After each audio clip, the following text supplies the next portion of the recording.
ಸಂಬಂಧಗಳು ಚೆನ್ನಾಗಾಗೋ ಹಾಗಿದ್ರೆ, ಆ ಸೂಚನೆ ಇದ್ದರೆ ನಾವು ಸೋಲ್ಬಹುದು. ಸೋಲಿ, ಪರವಾಗಿಲ್ಲ. ಆವಾಗ ಸೋಲ್ತಾ ಇರಬೇಕು ಅಂದರೆ ಯೋಚನೆ ಮಾಡಬೇಕು, ಭದ್ರವಾಗಿ ನಿಲ್ಲಬೇಕಾಗತ್ತೆ. ಈ ಶುಕ್ರ ದಶೆ ಅಂತಾರೆ, ಈ ದಶೆ ಬದಲಾಗಿದ್ರೆ ಮಾತ್ರ ನಿಮ್ಮ ಜೀವನದಲ್ಲಿ ಜೀವನ ಬದಲಾಗುತ್ತೆ ಅಂತಾರೆ.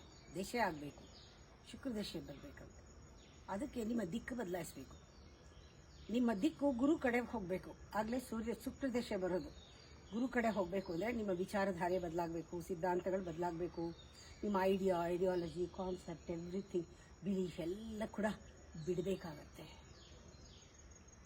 ಆಗಲೇ ಆ ಶನಿ ಕಾಟ ತಪ್ಪೋದು. ಶುಕ್ರ ದಶೆ ಬೇಕಾ? ಗುರು ದಿಕ್ಕಲ್ಲಿ ಹೋಗಿ.